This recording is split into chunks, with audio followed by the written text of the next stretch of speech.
reparler de la Lune. Vous savez que c'était un sujet que j'ai abordé ces derniers temps. Je suis revenu sur la question de la Lune. Et je rappelle que la Lune est un élément masculin, et non pas féminin. Un vaste débat. Mais nous avons là des éléments en faveur de cette thèse qui sont assez marquants. D'abord parce que la Lune est beaucoup plus rapide que les 6 autres planètes du septénaire, avec en un mois, même pas, le mot mois même vient du mot lune, moon, mens, etc., mais mensuel. Euh, mais en un mois, euh, la lune parcourt les 12 signes, tout comme en une journée, l'ascendant parcourt les 12 signes. Ce sont donc des facteurs extrêmement rapides et qui sont véritablement des facteurs de détermination, des curseurs majeurs qui continuent à fonctionner. Mais alors évidemment, pour différentes raisons, le Soleil est devenu le nouveau curseur aux dépens de la Lune, ce qui à mon avis est injustifié, puisque effectivement quand on dit qu'on est né sous un certain signe, ça renvoie plus à la position du Soleil en signe qu'à la position de la Lune. Mais il y a des exemples historiques. Quand on dit que quelqu'un était né, que tel empereur était né sous tel signe, c'était plutôt son ascendant. Et en Orient, la Lune est déterminante pour la question aussi de cette signature.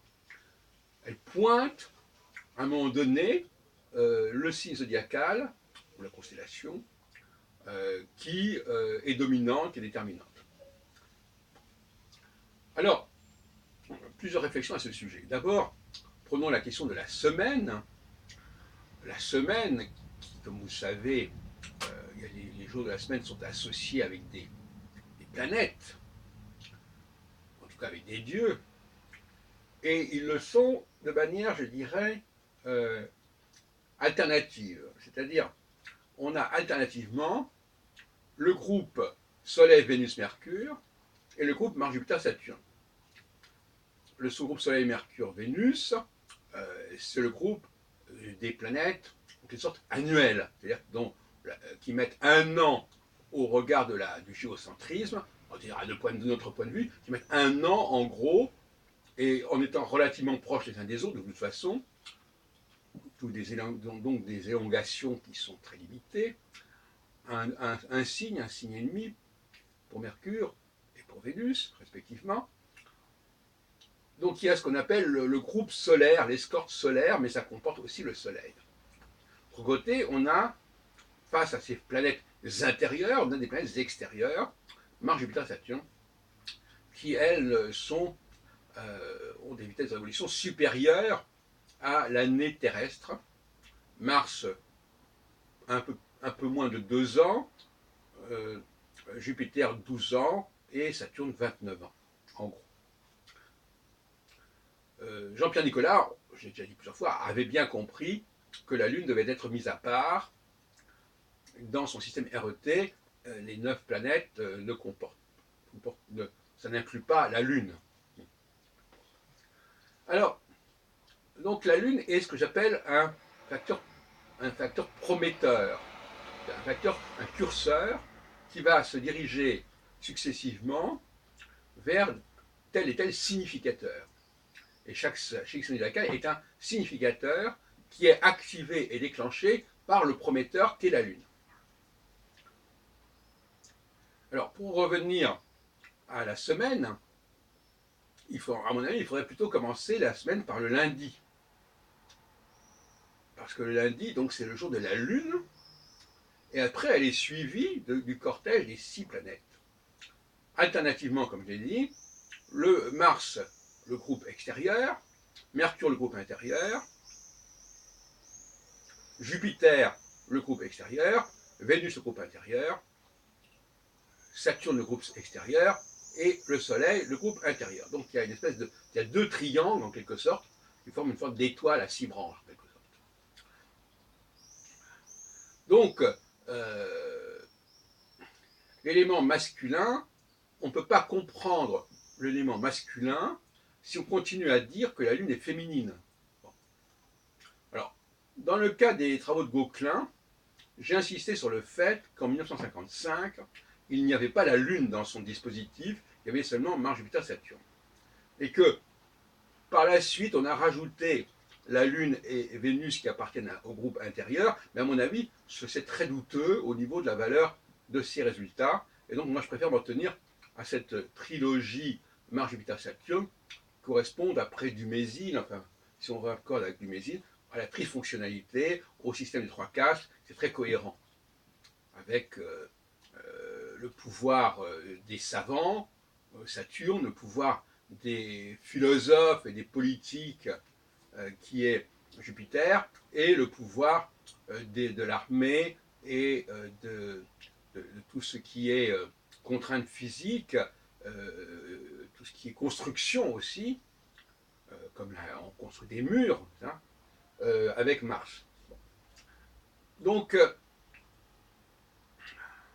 j'avais écrit d'ailleurs il y a quelques années, c'est toujours sur Internet, c'est aux éditions Éric Le Nouvel, un ouvrage sur la Lune, justement, montrant qu'elle est tout à fait masculine.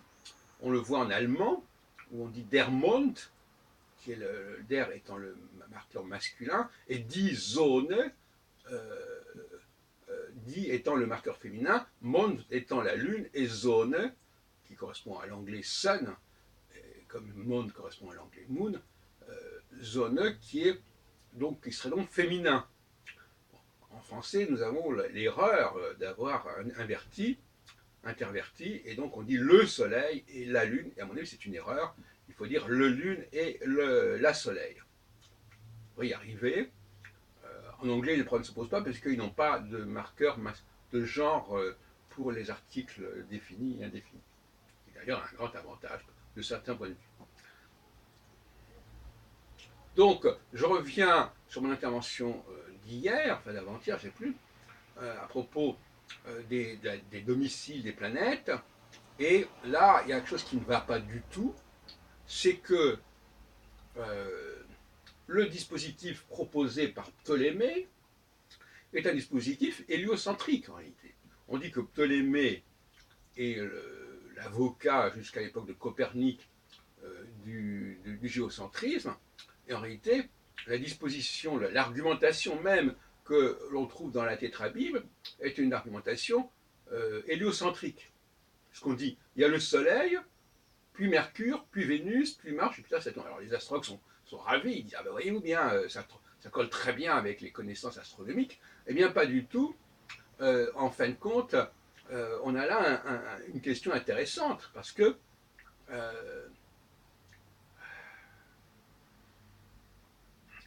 alors là aussi, la Lune, elle est un peu à part, parce que quand on fait cette présentation Soleil, Mercure, Vénus, Mars, Jupiter, la Lune, elle est à côté du Soleil, comme ça, un peu bizarrement.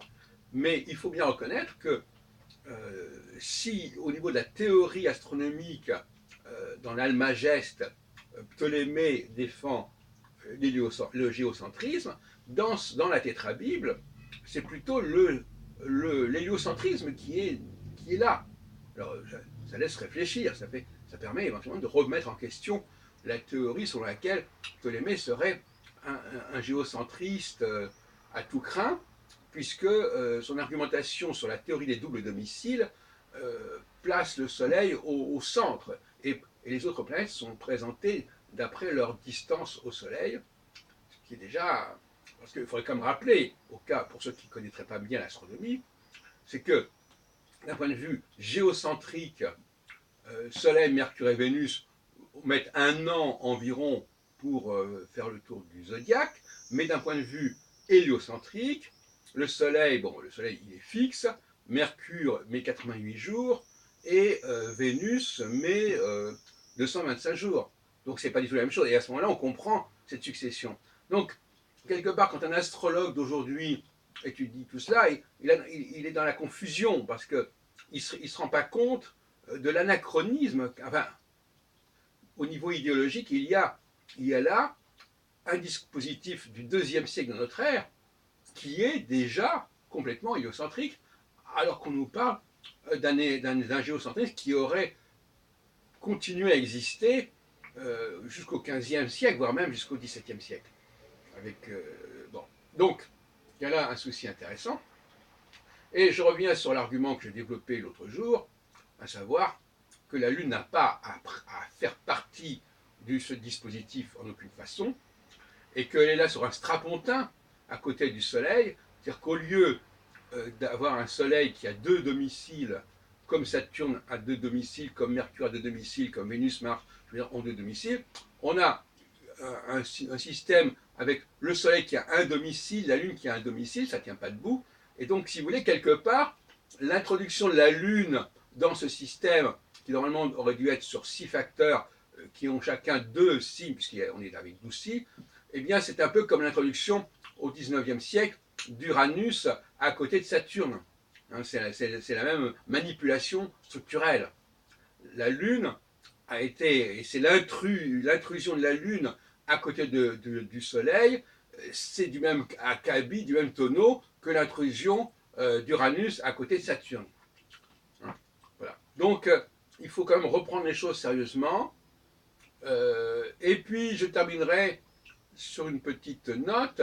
Donc, toujours sur le masculin et le féminin.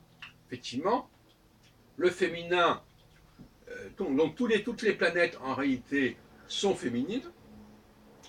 Le fait que l'on leur attribue des dieux qui soient tantôt masculins, tantôt féminins, à mon avis, là, c'est déjà aussi une incohérence.